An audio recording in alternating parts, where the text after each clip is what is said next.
Alright, so let's take a look at isomers. What are isomers? Well, just combine this with the stuff we just looked at on page 3, which will be, what a molecular formula is versus condensed structural. Mostly point 2 and 4, but we can take a look at that just to have some clarity. So going back to isomers. So isomers, we can just deal with structural isomers. There are 3 subsections. So a structural isomer is an organic molecule that has the same molecular formula. This is going to be the pattern. All of them have the same molecular formula, but they have some type of difference in their structure. So the structural difference can be like the arrangement of the carbon atoms. It can be where the functional group is, or even a positional isomer where the functional group shifts. Oh, sorry, we'll get to that now, but so it's a chain shift, or it's a functional group shift, or it can be like a functional group shift that results in a change in the homologous series. So okay, or a functional group shift that actually changes what functional group is being shown. So let's take a look at the first one, which is a chain isomer. So chain isomers, again, same molecular formula, but they have different arrangements of the carbon chain. So there's no like any other functional groups like alcohols or anything being moved around. It's just your carbon chain has some type of shift in it. So if you take a look here, are you okay?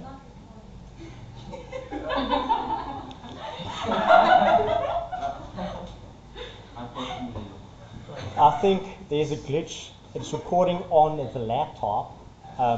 But thank you for your concern. I do appreciate you trying to save me 2 minutes of my life.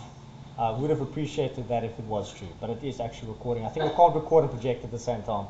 But thank you, young lady. Yeah. I was just practicing before the actual recording. No, I was not. I'm actually recording right now. So maybe just slow down so people don't have to listen to this in the future. Guys, that was Maurice wasting time. Guys, carry on.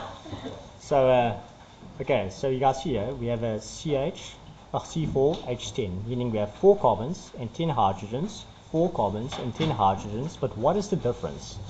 These are isomers, but in what way? The chain has been changed. So the chain, there's a shift in the chain. It's now, being a straight chain is branching out to another subchain. So that's what a chain isomer is. It's in the name. The chain is affected or changed. I'm just saying up here, for these 3, you can't change the chain. But when it gets to 4 or more carbons, you can actually form many isomers. And on the next page, it actually gives you like an interesting thing here. If you have a 20 carbon chain, you can have 366. Man, Solon, how does Jacobs know what it is again? 366,319 isomers of this carbon chain, but it was like an alkane. Okay, now going down to here's just an example. We do have an alcohol, but the alcohol is still on its position 2 carbon, but now there is a shift in the carbon chain only. Okay, so it's still a chain isomer. The functional group is still, says here, must bond to the same carbon atom. It's still on the same carbon atom. Your hydroxyl group, your OH group, is still on your carbon 2, and over here it's still on 1, 2, carbon 2, so hydroxyl group. So it hasn't changed. Going to positional isomers, again, same molecular formula, same carbon parent chain, very important, but different positions for the substituents or functional groups. So your functional group moves carbon positions. So if you take a look here, we'll learn about lumbering later, but this is carbon 1. You have your hydroxyl group bonded to that first carbon. So it's called a meth, eth, prop, 3 carbons. So it's a propane, 1 ol, because the ol, the hydroxyl group, is bonded to the first carbon in the chain. Looking at the second part here, we still have the same parent chain, but the OH group, the hydroxyl group, has shifted to the second position. So now it is a positional change isomer, or change in position isomer, just positional isomer. And the last one, Almost done, guys. Let's go. You just leave like 3 at a time or something. Looking at the last one. Yes, please don't ruin my video. So, guys, please. Functional isomers.